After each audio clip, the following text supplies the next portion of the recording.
is the third week of January. The Tottenham players collapsed to the floor after beating Hoffenheim 3-2 in the Europa League. 13 fit and available senior players for Ange Postecoglou, yet there have still been no signings from Daniel Levy and co. As we enter into the final week and a bit of the January transfer window, we are still so desperate to bring some players into the club, some fresh faces, just to give some of these soldiers that are trudging out there every 2 or 3 days and giving everything for 90 minutes a bit of a rest. We have lost Dominic Solanke for 6 weeks now.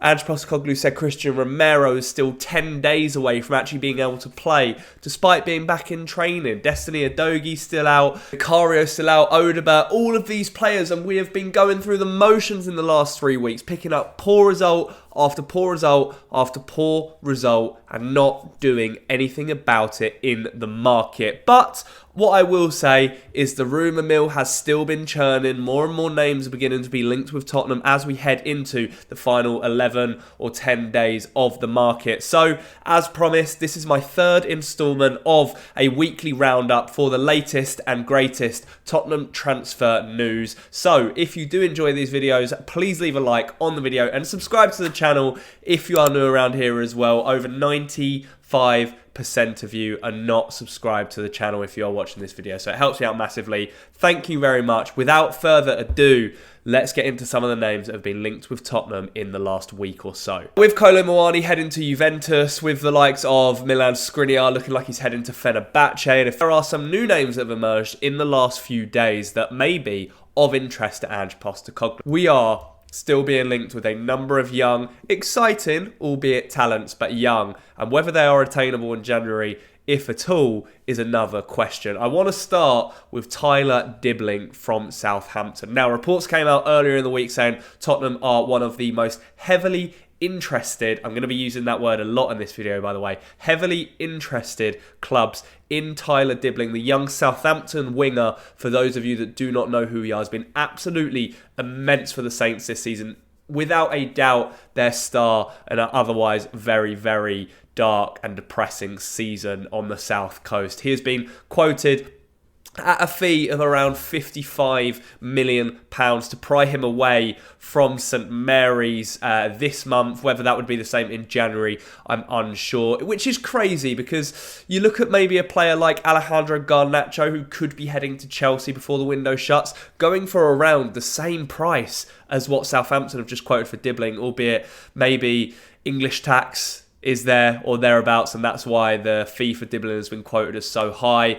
RB Leipzig are also very, very keen to sign Dibling, as according to reports, are half of Europe. It seems a lot of teams are tracking Dibling's progress at Southampton and are scouting him ahead of a potential late move in the January transfer window or a move in the summer when that eventually rolls around. He's been a revelation. He is a very talented winger, very direct. He would suit Ange Postecoglou's system, I think, very, very well. He reminds me of maybe a bit more of an established Mikey Moore, the way that he runs at players, the way he's direct, the way he cuts inside and shoot. But here's the catch. He's currently injured and could be injured for the next 4 or 5 weeks. He's picked up an injury that is going to keep him out of action for Southampton. So, even in the scenario that Tottenham do go out and spend the cash and sign him, he wouldn't even be playing until you're looking at March time, I don't think, round about when Solanke's due back as well. So, the whole point is to help Tottenham here and now, heading into the Carabao Cup semi-final, heading into the FA Cup and the knockout stages, hopefully, of the Europa League. So to go out and spend 55 million on Dibling and then not having him available for the first month after purchasing him just doesn't make too much sense for me. But, you know, I'm just reporting on what's been put out there. There is also potentially the option of loaning him back to Southampton for the rest of the season if we were to buy him this month. So, yeah, I'm not sure that is one that is going to materialise in the first month of 2025, but definitely one to keep an eye on heading into the summer. Next name that has come out and been linked with Tottenham is Ipswich striker Liam Delap. Now, Liam Delap obviously has joined Ipswich very recently from Manchester City, flew away from the nest of Pep Guardiola and co. Like Paul Karma did when he headed to Chelsea, Delap wanted to pave his own way, make a name for himself as a standout player in a team, and Liam Delap is certainly doing that. Like Dibling with Southampton, Delap is probably the player that has stood out the most and been mentioned for Ipswich this season, perhaps with Amari Hutchinson. And Delap, he's got a lot of very, very good traits about him. Very strong, very powerful, but also quick and nimble and an excellent finisher. I do think, considering we also have Solanke at the club, who we spent 60 odd million pounds on, I do think Liam Delap would be an excellent addition to Tottenham. He'd be able to challenge and fight Solanke. And with the amount of games we play, it just would be a fantastic option to have either off the bench or as a starting striker when we need to rotate.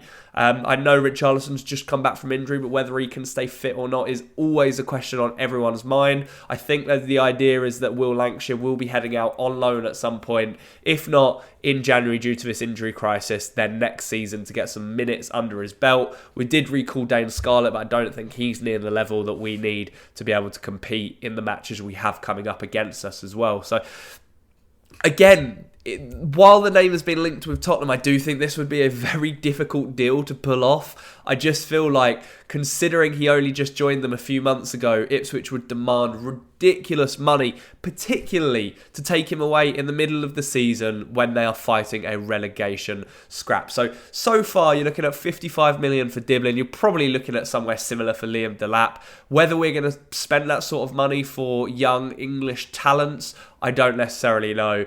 I just go back to the point that I made at the start of the video. Ange Postecoglou said he wants some experience and more seasoned players in the squad. I say this, but then another name that's been linked is Evan Ferguson from Brighton. Brighton, who are more than happy to send Evan Ferguson out on loan because he's not necessarily getting the minutes he needs under Fabian Herzila on the South Coast.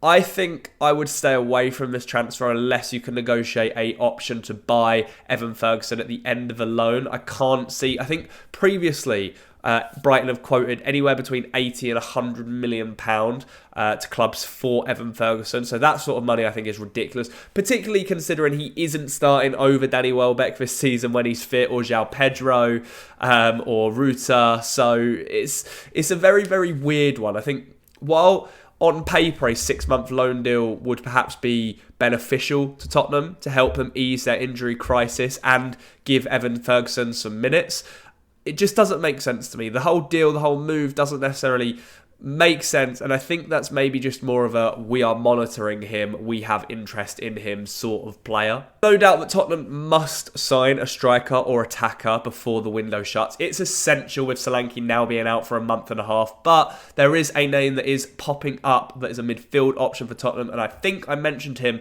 in my very first transfer roundup, and that is Johnny Cardoso. His name's popping up again, and the reason for this is Wolves are interested in him. Tottenham, if you don't remember, have a 25 million buy option for Cardoso in the summer, but there were talks of potentially accelerating that interest and signing him in January to bolster the squad. Now that reports have revealed Wolves are interested in him as well, that may force Tottenham's hand if they were planning to make a move in the summer. So it's definitely one to keep an eye on. I've talked about Johnny Cardoso before, USA International, a very decent midfielder for Real Betis this season, box to box. He gets about, he can do a little bit of everything, and Basuma's injured. Bentancur can't stay fit a lot of the time. Bergval's all of a sudden looking knackered, 18-year-old having so many minutes. I think that midfield option would be wise. And personally, for 25 million, I think I would go for it. I think we put that option in place for a reason when we sold Lo Celso to Betis. So why not exercise it? Do it now. We have the money, and that is a body through the door. It seems like a very easy, very simple deal to do.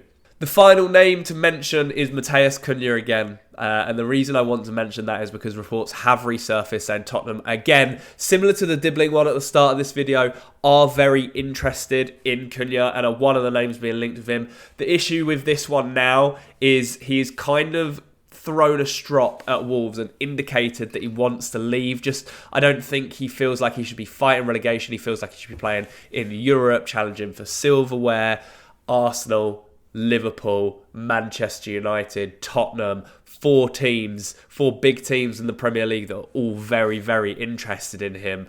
While this would be the dream signing for me in the January transfer window, Matheus Cunha to Tottenham, I can't see us beating the opposition and the competition for his signature. Unfortunately, I love that we're linked to him. I love that we like him. But if we were going to sign him, we would have done it, I think, already this window, because the interest in him after a season he's had was always going to be incredibly high, and now it just feels like it's been left too late, and it's probably not an easy deal to get over the line, considering he would probably still cost 60 to 70 million pounds as well. So all of these players carry a pretty hefty price tag, bar maybe Cardoso, but there are options out there. There are a few new names being linked to the club, which I do think would benefit us should we decide to pull the trigger. I just feel like something's going under the radar here. We are missing that sort of experienced list of names that we've been told so much about. So we still have, at the time of recording this, 11 days left in the transfer window.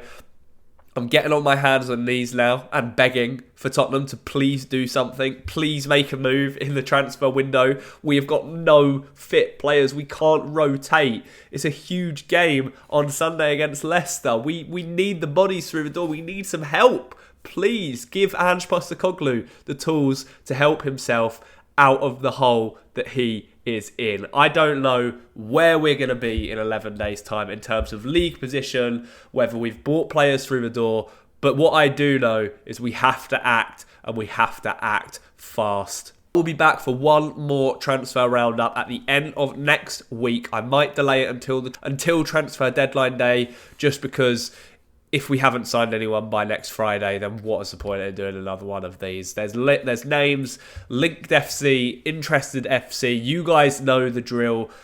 Hopefully something appears out of nowhere, because I'm getting tired of talking about the rumours now. We need some action. Thank you so much for watching. Please excuse my blocked nose. I know I sound really nasally. I do have a bit of a cold. But I hope you enjoyed. Leave a like on the video if you did.